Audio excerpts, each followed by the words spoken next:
effect on tax year end 2022. To present the important subject, we have the honor of inviting Dipesh Bhai Shah. Welcome, Dipesh Bhai. Dipesh Bhai is a wealth manager and both founder and company director of Oakland Financial Services Limited, a partner practice of the award-winning FTSE 100 company at St. James Place Wealth Management.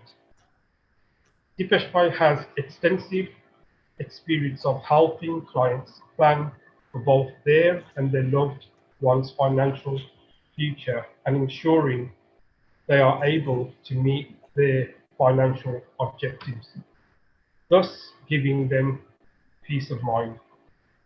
Dipesh Bhai has regularly presented on various topics on financial planning for many years.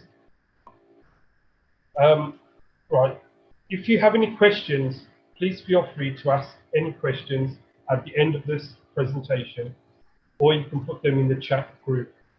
Also, to let you know, this session is being recorded and will be available to view by the Hindu Council of Birmingham YouTube channel. And I'll put the YouTube channel address on the chat. Thank you very much. Over to you, Dipesh Bhai. Hello, good evening, everyone. Thank you, Vipul Bhai, for the introduction and for organizing this presentation for today's topic. So really happy to be here presenting this topic, this important topic regarding tax year allowances before the end of the tax year. So I'm just going to share the screen now and go through the presentation, and then we'll have time for question and answers at the end. So welcome to the presentation. As Vipul mentioned, we are a partner practice of St. James's Place. My company is called Oakdale Financial Services, and the company started in 2011. So we've been trading for the last 10 years.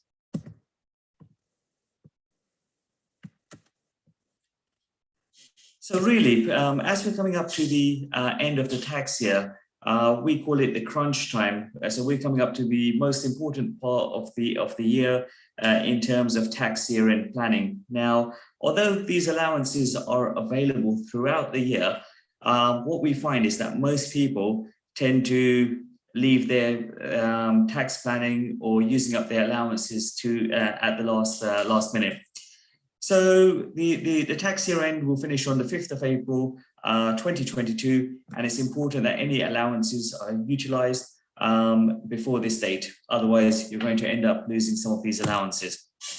So just a little bit about myself. I've been running the company since 2011, since it started. I have over 15, 16 years of industry experience. And during that time, I've managed to help a lot of people, a lot of families, certainly with regards to their financial planning and the sort of steps they should take, the actions they should take in order to protect their wealth from various different assets, from various different risks. So my role really is getting to understand your situation, both personally and from a business point of view, if you're running a business.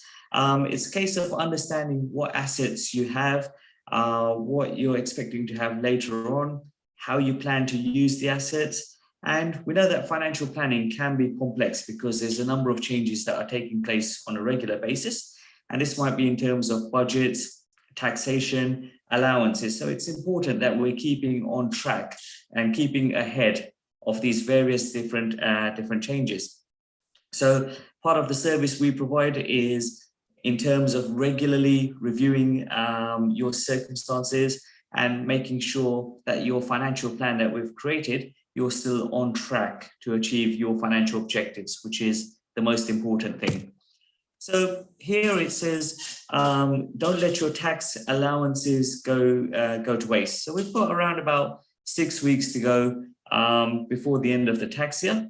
And we want to make sure that you utilize and take full advantage of the different tax reliefs and allowances available to you. And one of the key things is in terms of understanding your situation, understanding the reliefs available, and then making sure that you take the right actions and this will help to achieve your financial goals and well-being. Now, the key to planning your financial future is to use the right ingredients to make the right recipe. So when we're talking about ingredients, we're talking about the right financial products. So some of these you may already have heard of, things like ISAs, pensions, you may already be doing them. Unit trusts, making sure you're maximizing personal savings allowance, dividend allowance. Is a whole range of things that we're going to touch upon in this presentation in order to ensure that your tax planning is as efficient as possible. And whatever your financial goal, we'll be able to provide advice on how you can benefit from your current tax allowances and reliefs. And again, we state that these must be used up by 5th of April 2022. So let's have a look at which financial goals are most important to us. Now, there's going to be a range of different goals that will be important to people at different stages of their lifestyle, their life journey. So let's start off with the first box on the left-hand side. So you might be thinking about, you're just starting up in your career. The first steps we're thinking about is in terms of building a foundation, a good, solid foundation from where you can progress. So here we might be thinking about, you're thinking about making your first steps in investments. For example, you have money in a cash account and you want to get your money to work a little bit harder, because let's face it, with the current interest rates, your money is actually not earning any returns in a bank account. So it's about making sure you're investing this money in the most suitable tax efficient way. You might be thinking about buying your first home. Now, as we've seen, property prices have become more and more expensive. So, for example, if you just leave your money in a bank account whilst you're trying to build up the funds for the property, it becomes more and more difficult. As property prices increase, it means you need to have a larger deposit, or maybe you might not necessarily be able to buy the house of your dreams. And you might also be thinking about planning for a family. So planning for a family, making sure that you're giving the children a good head start. And later on, it might be thinking about leaving some money to them. Now, in terms of building a foundation, we would certainly think about financial products that you could use would be ISAs, unit trust, pensions. Have to think about the personal savings allowance. The next box we look at is in terms of securing your family's financial future. So this is really important. We have to think a little bit further ahead. Here, we're looking at making the most of your existing investments. We're thinking about giving your children a good start in life. So one of the financial products we could use to help your children by building up funds for them could be, for example, a junior ISA, or it could be a pension for them as well. And we're thinking about your path to a comfortable retirement. Now, retirement may be a long way away, but nevertheless, you should still start thinking about it as soon as possible. The earlier you think about these things, the better your planning will be, the better the final results will be, and therefore the better retirement that you can have. And this is thinking about start investing early, start doing things on a regular basis, and look to build up these funds over a period of time. We've now moved forward and you're thinking, okay, you're now thinking you'd love to retire in style. You've worked hard all of these years. So it's about making sure that you've made provisions that will allow you to live life to the full, even in retirement. And it doesn't matter if you're not quite there, we have to think ahead, because 5 years, 10 years will go by quickly. It's about putting this money away for your retirement.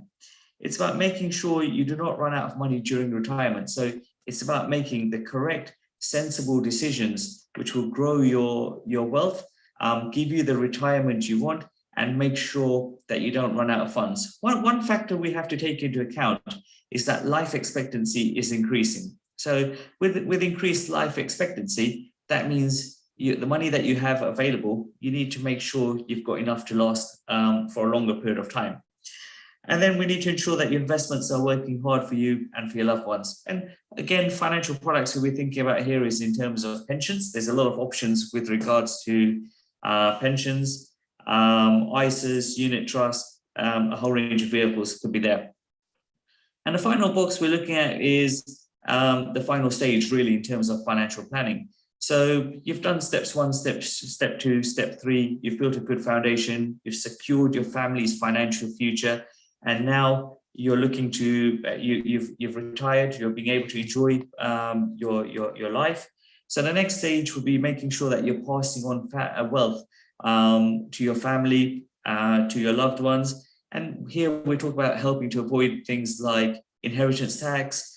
We talk about giving your loved ones a good start in life and continuing to get the most out of retirement. So we're talking about a whole range of different priorities, and we need to make sure that we're planning for all of these different scenarios.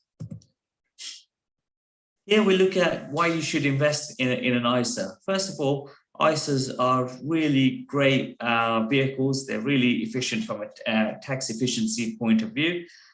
Two main types of ISAs. You've got a cash ISA and you've also got an investment ISA.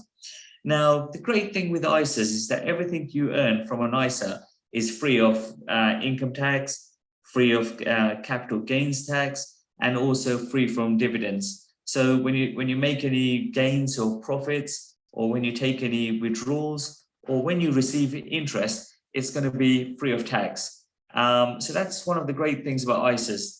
They're simple investments, they're simple products, but they've got a lot of opportunity to make returns.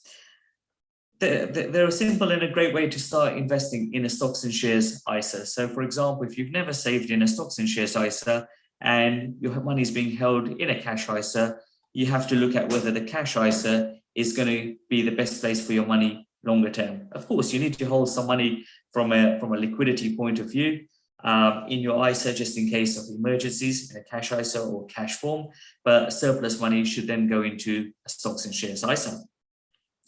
And every year you've got a £20,000 ISA allowance per person. So every year you should try and use up this £20,000 allowance where possible. If you don't use it, then unfortunately the ISA allowance cannot be carried forward to next year. So it's one of those where it's use it or lose it. Now we'll have a look at the impact of inflation and how it's going to have an impact on your money.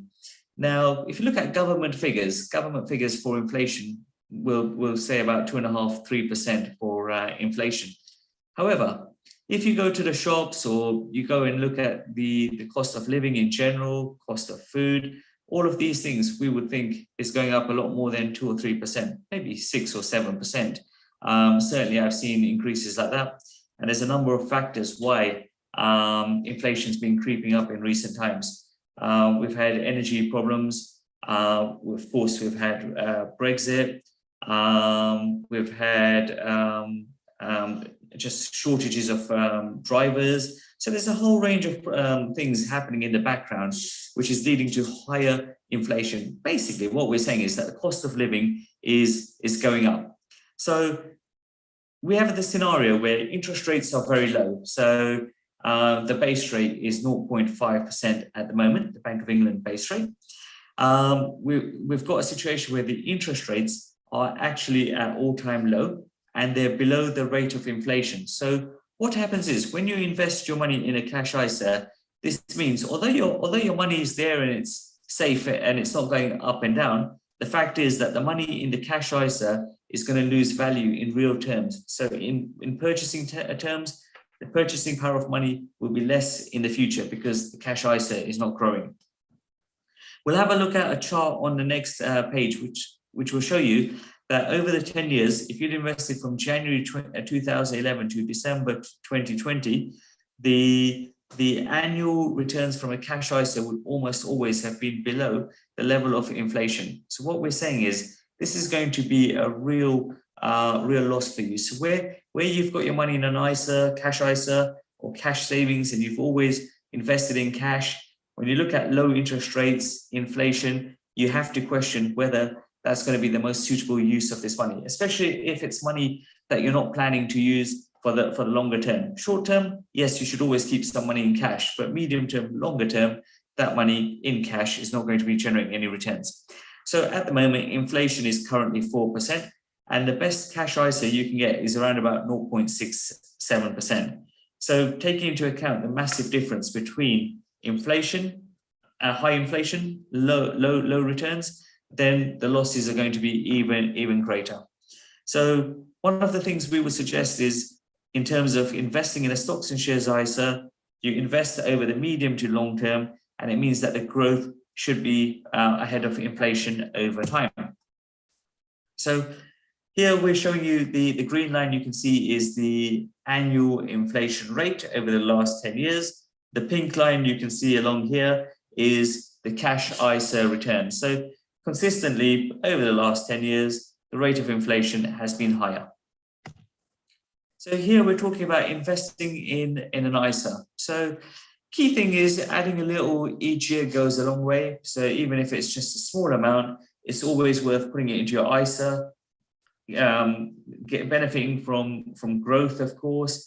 The money is protected from tax as well, and you combine the power of compounding with it as well, then it means that adding relatively small amounts can make a big difference in the long term. It's a powerful combination that will help to generate better returns. And what we'll have a look at on the next slide is the figure shows how if you invest £5,000 annually into a stocks and shares ISA, the value of your money grows by, because the returns, they're being reinvested into your ISA, and you're getting compounding. And of course, you're saving the tax. You're not paying any tax on interest or profits. So if, for example, you'd put in £5,000 over the last 20 years, you would have got £100,000 you would have invested.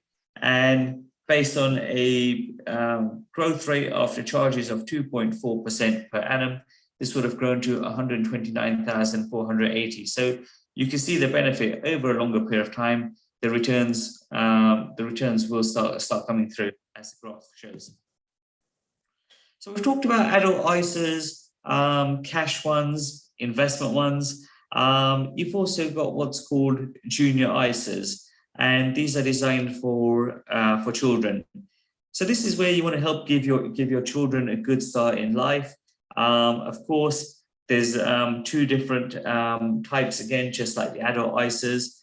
There's an investment one, and there's also a cash one. Now, bearing in mind, if this money is going to be invested for a long period of time, then a cash ISA probably won't be suitable because it's not making any returns. So over a period of time, investment ISA will be better for the children, especially if they don't need it for a number of years.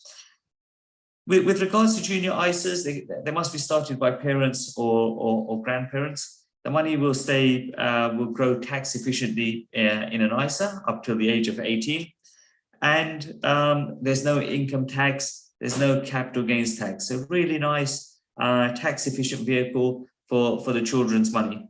And a junior ISA is a good way to gift children to your children or grandchildren. So if we're thinking about from an inheritance tax point of view, we're thinking about gifting, then this is a good scenario where you're removing money from your estate, you're building money up for your children, and you're helping them with their future. So really nice, efficient way of doing these things.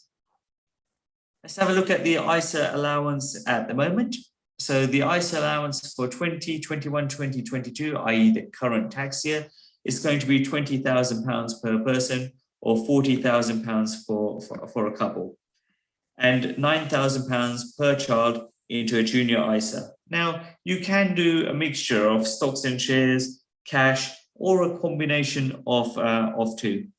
The key tax benefits are they're free of income tax, capital gains tax, and dividend tax. So you don't pay these taxes on any interest, on withdrawals, or profits. And the allowance works on a use it or lose it basis. So you can't roll it over into another year. You have to use up this year's allowances this year. We'll now have a look at the personal savings allowance or personal savings allowances, and how you should be really looking at smart ways of managing your money. So the personal savings allowance, it's a new allowance that's been introduced some time ago, and it means that when you've got money in interest earning savings accounts, it means that no tax will be payable on a sum of this money. So So what we're saying is, because of the personal savings allowance, it means it might not necessarily be necessary to hold money in a cash ISA, so to avoid paying interest. So what this means is that you could actually utilize your ISA allowance for stocks and shares, which is going to have the potential to give you better profits, better growth over the longer term. Now, in terms of the personal savings allowance, you can hold the below in an instant cash account before paying tax and interest. So with the interest rates being as low as they are, it means that if you're a basic rate taxpayer, you could keep almost £150,000 in your bank account. You could earn interest without having to pay tax. And if you're a high rate taxpayer, you could keep up to nearly £75,000 before you need to have to pay tax. So here, what we're looking at is what the personal savings allowance is for different taxpayers in the current tax year 2021-2022. So if you're a basic rate taxpayer, this means you'll get up to £1,000 a year interest tax-free. And if we look back at the previous slide, that would work out at the current interest rates, nearly £150,000. If you're a higher rate taxpayer, then it's going to be £500 per year, and you'd need to have about 75,000. So what we're saying is, you can actually hold a lot of money in cash or cash accounts before you need to pay any interest, and therefore your ISA allowances are free to be utilized elsewhere. Now, we have to also be careful about the 60% trap, the 60% tax trap. So this is a tax that not all people are aware of. It certainly creates massive problems. So the rates of tax are 20%, 40%. Then in the middle, you've got this tax of 60%. And then you've got a 45% tax bracket at the end if you're earning over £150,000. So what we're saying here is, if you earn less than £100,000 per year, we all have what's called a personal allowance, which is £12,570. So that personal allowance is free from income tax, okay? So the first 12,570 is free from income tax. However, this 60% trap applies where your earnings are between 100,000 and 125,100. So what happens is, earnings in this range, they will reduce your personal allowance by £1 for every £2 you earn, in effect giving you a taxation of 60%. If your income is above 125,140, then at that point you're going to fully lose your personal allowance. So let me give you an example of how this works and the impact it's going to have on your money. Your annual salary in this scenario is £100,000. You receive a bonus from work, which is £10,000. So this means on the £10,000, the 40% tax you're going to pay is going to be £4,000. Then, because you're losing, because you've got £10,000 of income above the £100,000, you're going to lose £5,000 of allowances. And on this £5,000 of allowances that you've lost, there's another £2,000 increased tax. So this gives you £6,000 that you've paid in tax, total of £6,000 on your £10,000 bonus. So that's where your 60% figure comes in. So anything between this 100 to 125,140, where you're losing your personal your personal allowances, and if you're not taking any other action or doing any other planning, then you're falling into a 60% tax bracket, which is extremely high. Now, there are a number of ways that you can avoid this trap. And one of them would be to pay money into a personal pension. So, for example, if you put in the £10,000 bonus that you've received, this will mean that you'll get the full personal saving, you'll get your full personal allowance of 12,570, and you'll also get tax relief on your pension contributions. So pensions, from a tax planning point of view, they're a great way to bring your earnings down, and therefore keep more of the money in your pocket. So pensions, if you want to have a happy retirement, we consider them to be an important vehicle. And there's a number of ways that money in pensions will build up. So, for example, whilst you're working, your employer will usually put in some money. You'll put in some money, you'll get tax relief, there'll be growth on the money. Of course, there'll be compounding as well. And where your employer gives you, if you put in a certain percentage and they will match it to a certain amount, or maybe put in a little bit more, you should certainly take advantage of that money. That's essentially going to be free money. So it's quite common. We see employees put in 5% and the employer may put in 8 or 10%. So to get the 8 or 10%, if you have to put in 5, it's well worth doing that. Now, what this shows you here is it shows you how pensions are very attractive from a tax planning, tax efficiency point of view. So, for example, if you're a basic rate taxpayer, if we talk about getting a contribution of £100 into your pension, you only need to put in £80, and the balance £20 will come from the government. If you're a 40% taxpayer, a higher rate taxpayer here, then you need to put in £60 into your pension, and the government will make up the balance £40 to give you £100. And if you're in this circle where you're an additional rate taxpayer, then it's going to cost you £55, and the government will put in £45. So you can see that this is an incredibly efficient way of building up money over the years. There's free tax relief from the government.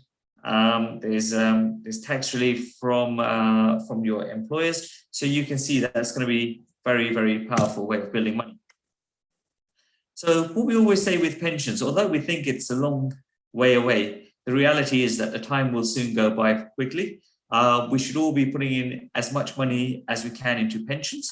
The government have already said that the amount of money that people have been putting into their pensions to be able to live a comfortable lifestyle is not nearly as much as they should be putting in. And that's one of the reasons why the government introduced the auto enrollment, where employees had to contribute, employers have to contribute. So key things we would always advise is try and start saving as early as possible into a pension. Even if it's a small amount, the fact that you're building it up for a longer time, this has a big impact on the final performance value of your pension. Your money will benefit from compounding over the long term. So the more compounding it happens, the better the result will be in terms of the growth of your money.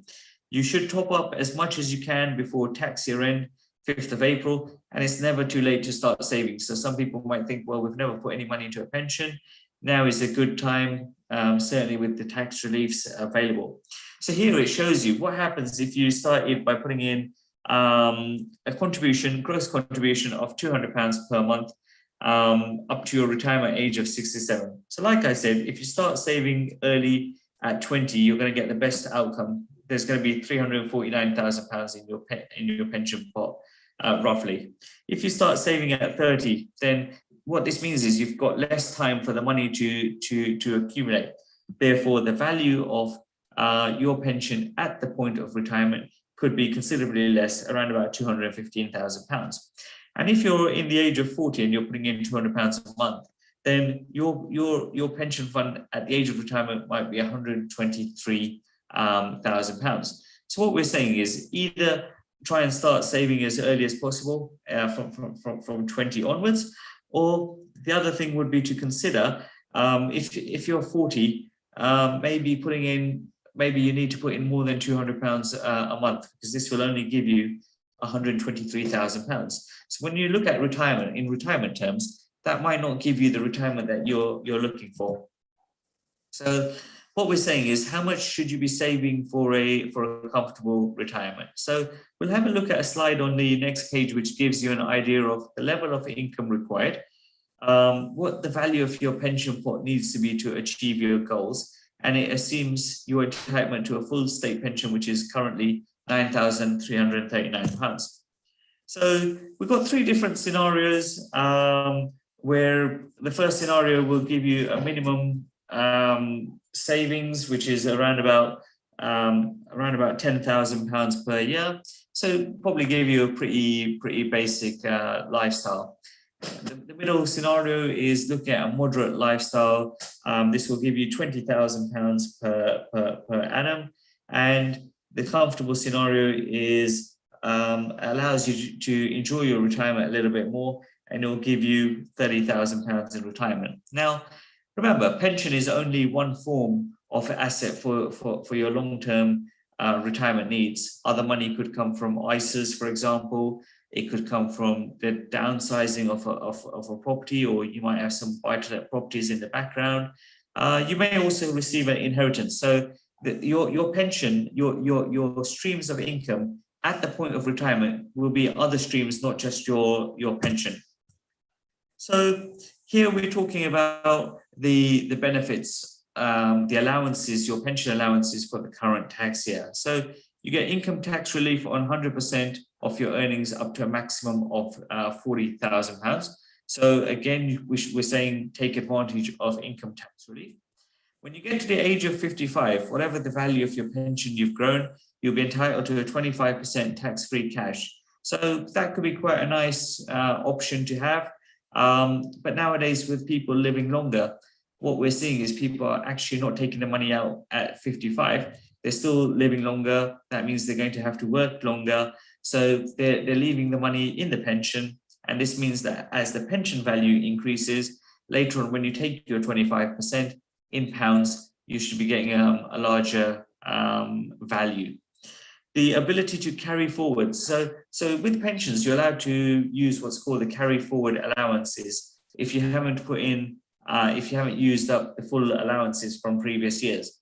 So how it works is, first of all, in the current tax year, you have to use up the full allowance, and then you'd go back to three years. 18-19 would be the first one you'd have to use, then 19-20, and then 20-21 tax year. So where you've got the income, where you've got surplus cash, it's certainly worthwhile trying to utilize your allowances and going back so that the allowances don't get wasted. Now, the lifetime allowance is currently capped at 1,073,100, and this is frozen until April 2026. In fact, a lot of the allowances have been frozen until April 2026. This will include the personal allowance is frozen. For example, from an inheritance tax point of view, that's also frozen. So a number of allowances have been frozen. So therefore, it's even more important to make sure that you've done some financial and tax planning as well. So here, this brings us now onto the topic of inheritance tax planning. So key things here is really in terms of protecting your family wealth. Now, there are certain things that you can do before the end of the tax year. So you've got, for example, what's called a nil rate band allowance. So every individual has a nil rate band allowance of £325,000. Now, this is also frozen until April 2026. What this means is that as asset prices continue to increase over a period of time, asset prices will continue to go up, but your allowances have been frozen at the current levels. They've actually been at 325,000 since 2010. So it's a long time the allowances have been frozen. In that time, the value of people have seen the value of assets, value of property has gone up, and therefore more people have got caught in the inheritance tax thresholds. So here in this scenario, we've got an example of a person who's got an estate of 1.5 million. £325,000 is their allowance. So they're 1.175 above the allowance, and this means that they're going to end up paying 40% on this figure. So what we need to do is we need to look at ways to make sure that more of this money gets protected, stays within your family, and is able to pass from generation to generation. So let's have a look at some of the allowances that you can make use of. So every year you've got a gifting allowance, which you can give away. So that's £3,000, and this can be so this is £3,000 per person making the gift. So if there's two of you, there's £6,000 you can give away. You could put it into your children's ISAs, junior ISAs, pensions for your children or for your grandchildren. So it's a great way of utilizing your gift allowance. So you can give away £3,000 tax-free per year. If there's two of you, husband and wife, then between the two of you, you can give away £6,000. And if you haven't given away any allowances in the previous tax year, then the good news is you're able to go back to the previous tax year and utilize those allowances. So in total, you could give away £12,000 and get that straight out of your estate. So we're reducing the value of your taxable estate. Here, what we're saying is that between husband and wife, as long as you've made valid wills, there's not going to be any inheritance tax to pay. The whole value of the estate can go to your spouse free of inheritance tax. Now, we talk about a nil rate band of £325,000. If there's two of you, then the allowance will go up to £650,000. And if you also hold a main residence, and if you're just one person, and you've got your 325 plus your main residence nil rate band, which is a further £175,000. So that means that your total allowance for one person could be £500,000. And if there's two of you, your total allowance could be £1 million. So above those limits, there will be inheritance tax to pay. If you're below those limits, then there won't be any inheritance tax to pay. So we've talked about the £3,000 gifting allowance, which you can give away from your estate every year.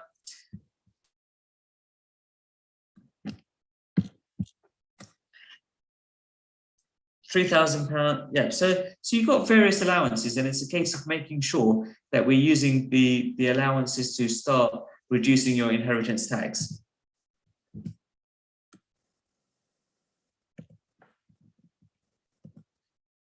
So let's have a look at capital gains tax now. Now this one is one where a lot of people unfortunately get caught in the CGT trap, capital gains tax. Now you want to make sure that you don't get caught in the capital gains tax. So let's have a look at this scenario, and let's see the situation where capital gains tax may arise and you may not even realize. So let's say you were given some free shares worth about £5,000 from your company as a bonus.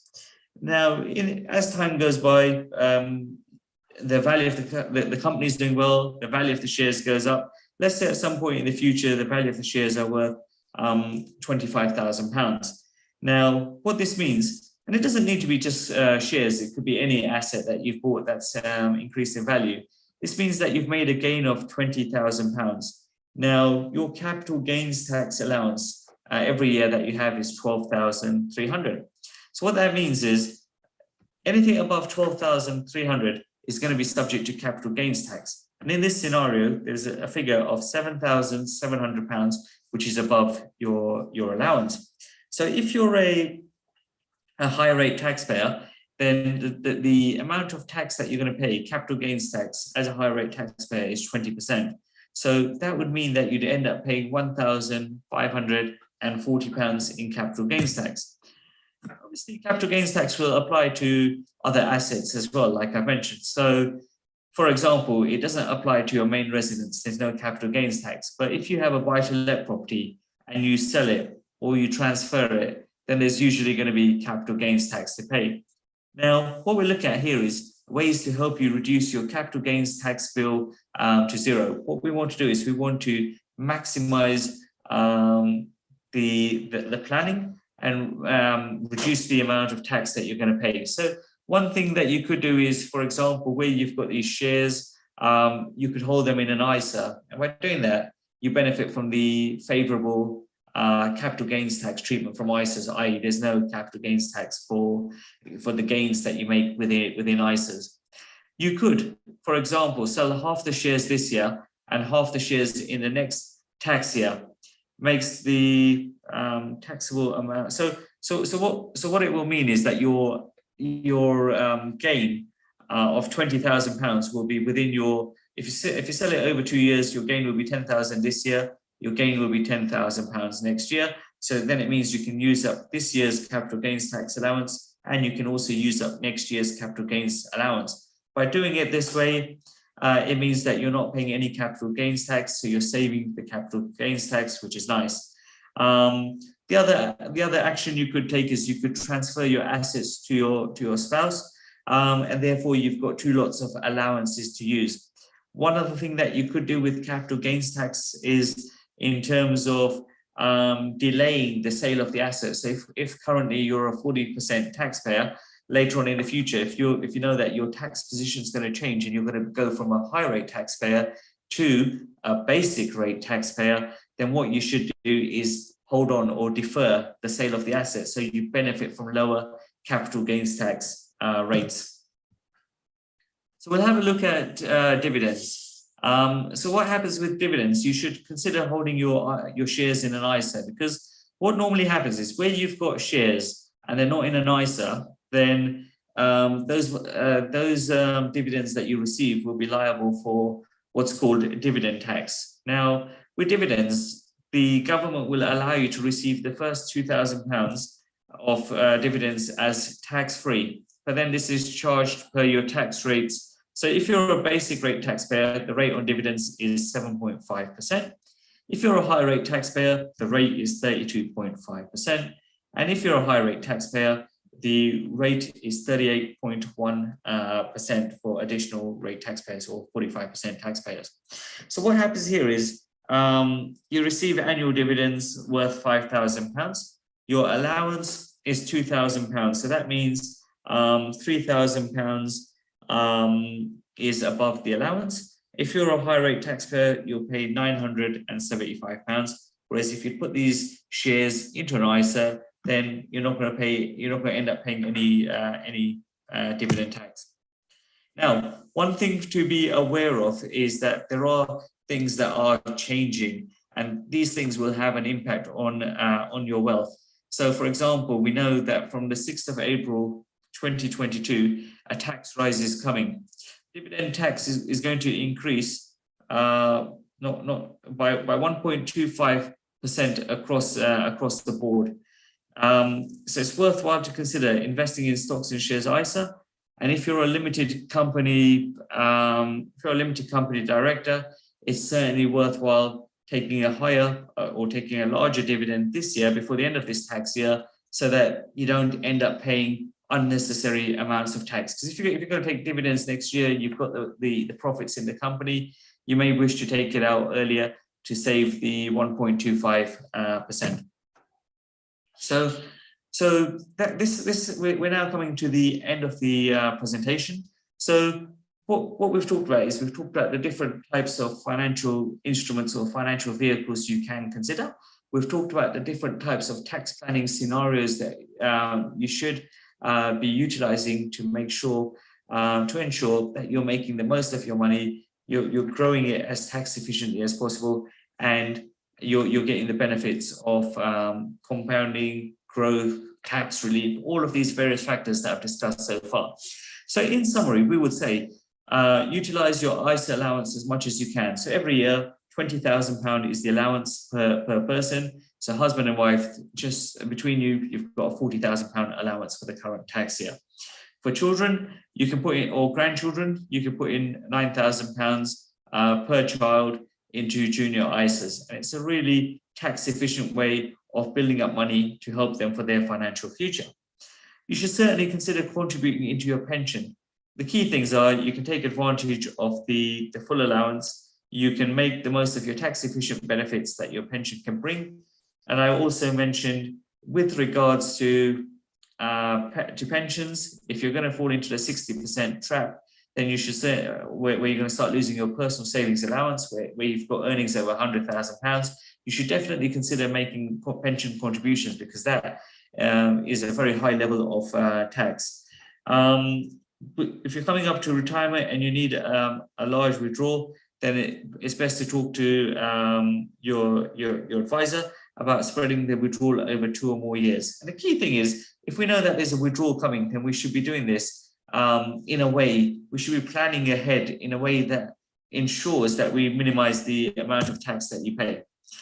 If you're a high rate taxpayer, we're talking about bringing your, you can make pensions or you can make charitable donations. So key things is, if you're an additional rate taxpayer, £150,000, you're earning above that bracket.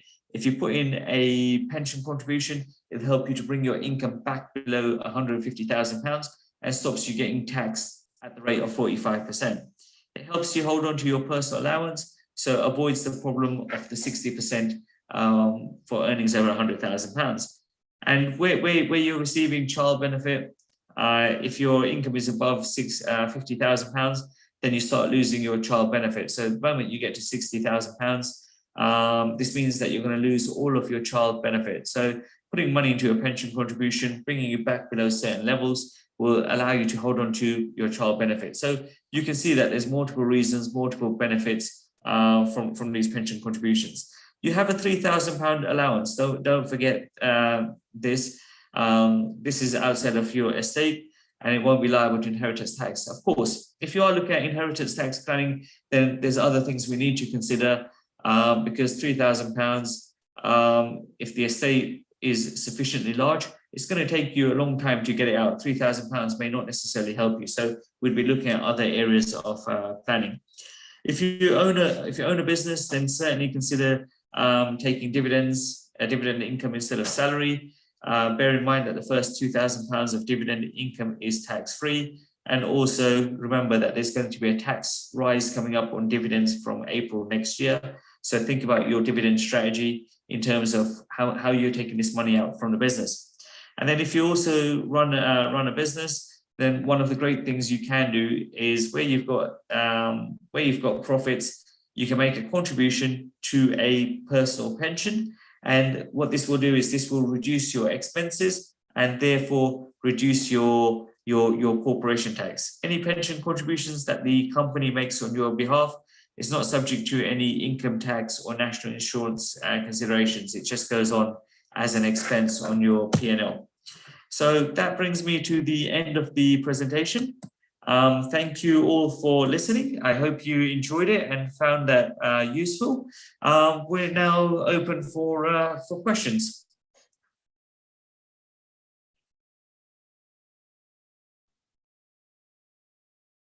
Thank you, Dipesh bhai. Okay, I've got a few questions in the chat, which I'll start off with.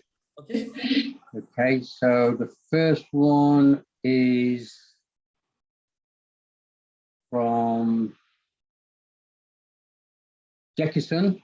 It says, can you invest £20,000 ISA between 2 or 3 financial institutions in any 1 year? So you can have a cash ISA.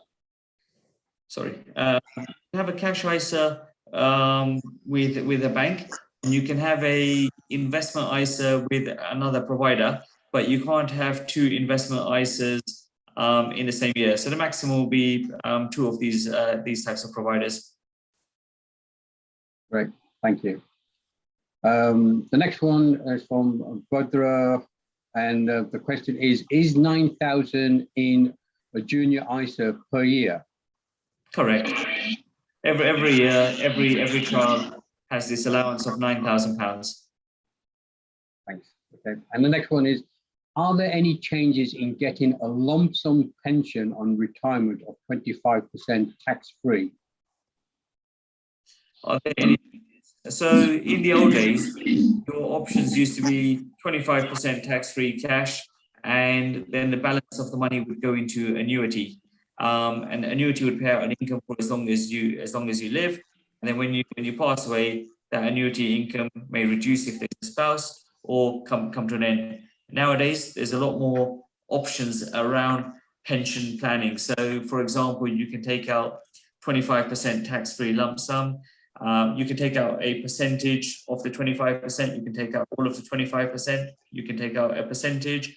You can leave the balance money invested. You can draw an income. So the range of options is a lot more, and therefore a lot more complicated. So what we would say is, again, it makes it more important that you seek advice with regards to how much you should draw out from your pension to ensure that your money does not run out. If you're taking very large withdrawals, then your money will end up running out.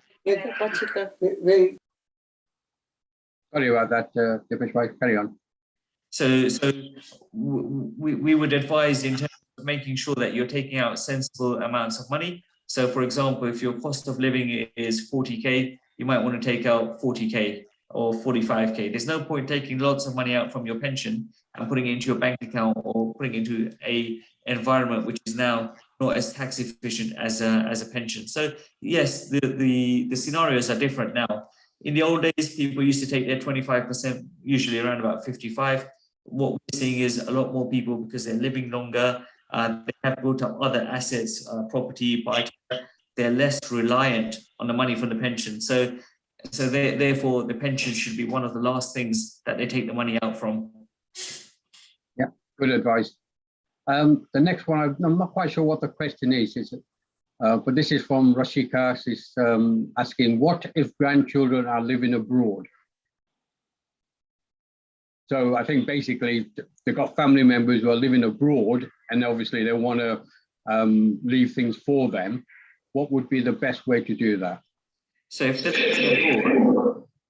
living abroad, they won't be able to invest into ISAs because they're suitable for UK residents. So what would happen is in that case, you may transfer the money to them. There wouldn't be any tax on transferring this money to them. And they can invest it abroad, because every country is going to have its own rules about what they can do. Okay, that's great. Thanks a lot. The next one is from Nirmal, sorry. Are you allowed to access the 25% tax-free lump sum if you're still working and it's in final salary? So final salary, it's going to depend on what the scheme rules are. So yeah, it's going to be mainly based on what the scheme rules will allow you to do, whether you have had to have left the scheme. Depends on your age as well. So there's a number of factors, but with final salaries, we'd always advise you to take advice, because although the scheme will give you, if you need a fixed amount of income, then what the scheme is offering you is the best you're going to be able to get from the scheme. But let's say, for example, you're not reliant on a fixed level of income, or you've got other sufficient assets, or you want to think about leaving money to your future family, your future generations, then accessing the money from a final salary might not be the most suitable option. So that we'd have to explore in a lot more detail, because once you've committed to a course of action with a final salary, that's it, you can't change it. So there's a lot more different types of options that are available now with regards to final salary. And one option might be, in the correct circumstances, it may be possible to transfer it out from a final salary scheme into a money purchase scheme. Great, thanks a lot for that.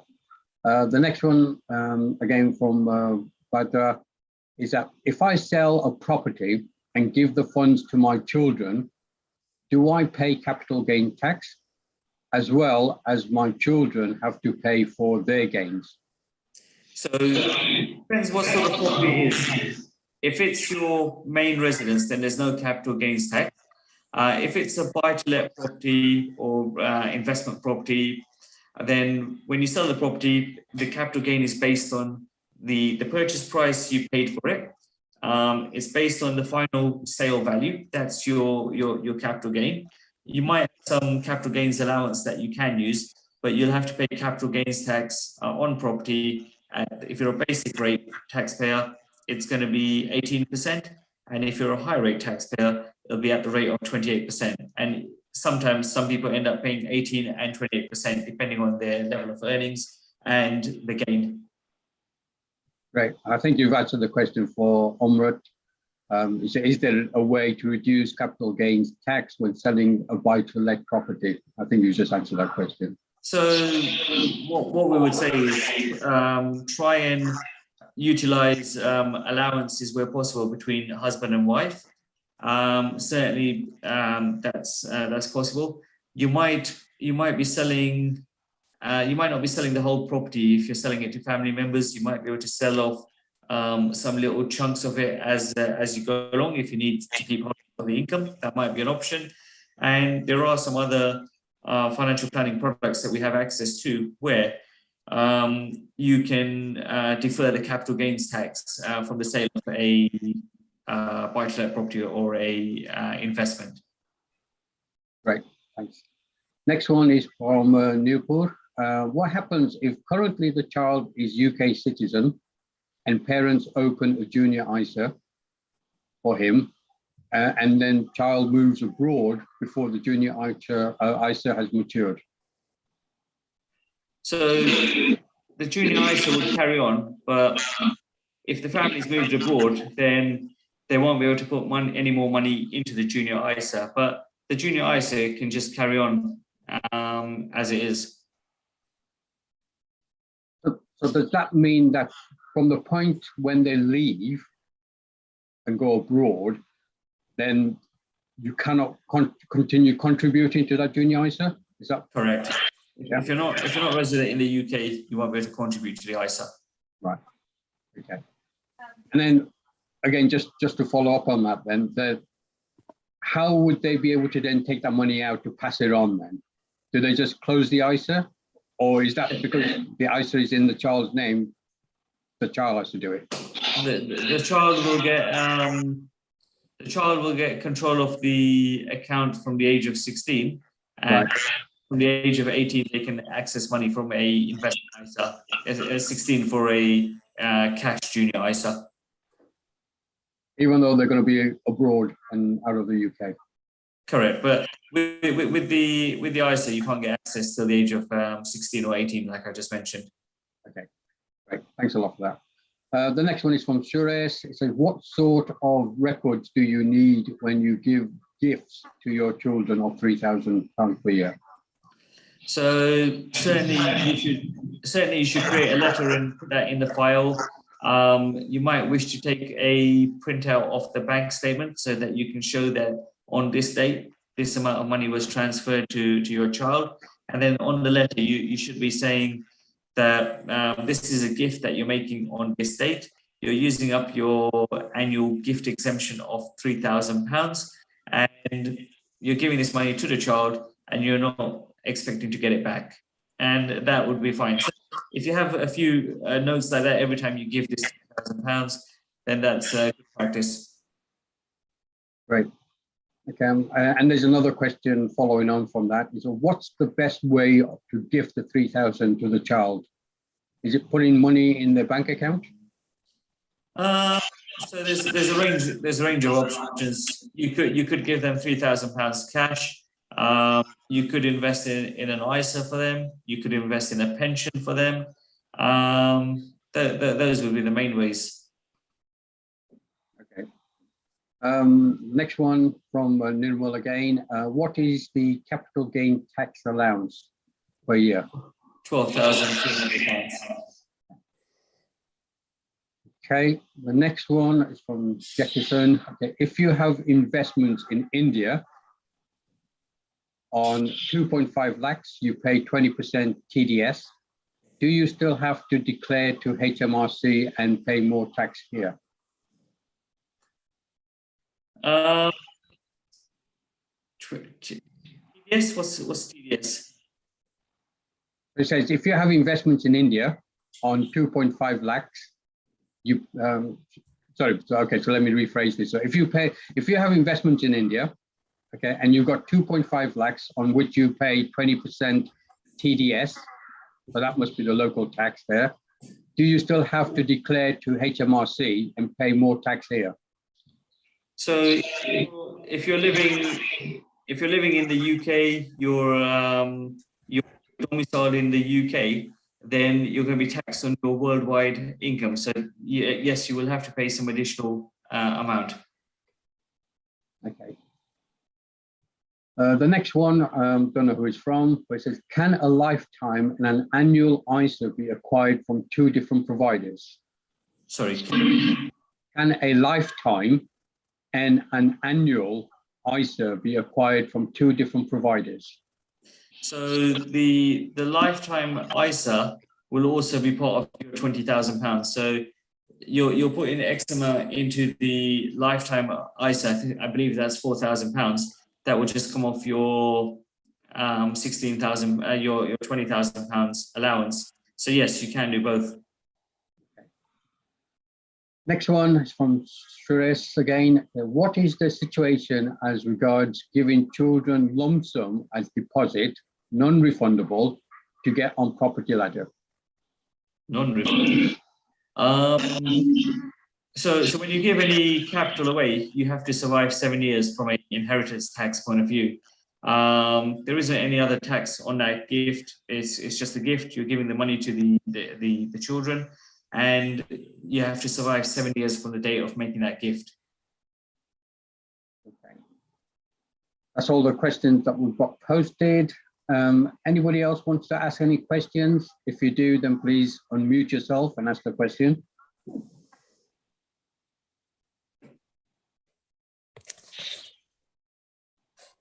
Right. Can I ask a question? Yes. Right. If I've got my personal allowance of £12,560, can I transfer some of my personal allowance to my partner?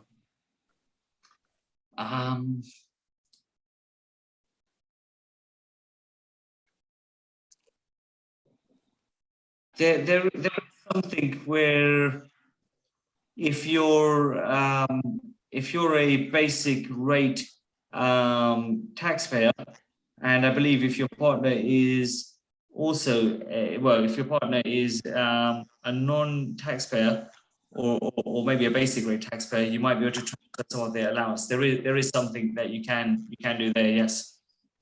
No, I mean, I'm retired, so I'm just living on my pension. My partner is still working. Now, the reason for asking this question is this: if I'm doing some gift aid in that, and if I'm not paying any tax, I can't put it down to say gift aid. Now, if I take some of my allowance and give it to her, that means I'll be paying some tax. In which case, I can put it down and say that I can do some gift aid. Now, with my wife, because she's working, she's earning more than 12,500 a year. So if she can increase her allowance, then it reduces her tax. If you could email me the question, and then I can come back to you with the answer. Okay. So yeah, if you email me that question, and then I can reply back to your email. All right. Yeah. I take it the email is whatever is on the poster. My email, Vipulbhai, is my email address there, or should I put it in the chat group? Yeah, if you can put it in the chat group, that would be good, because Okay. other people are asking as well. Okay, so let me just put my contact details here. Let me just double check that's all okay. Telephone.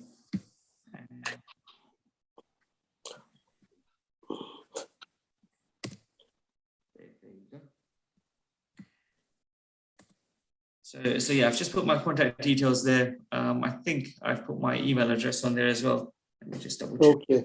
Dipesh, another question was, with the married person's allowance, can that be transferred between the husband and wife? So whichever one is earning more money, can they have that marriage allowance?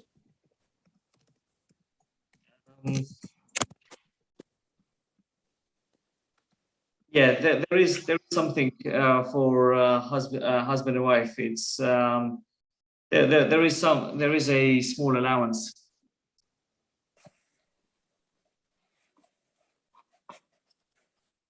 You know, like in the old days, they used to have a married person's allowance. So if you're married, you get X amount of money that's added to your allowance.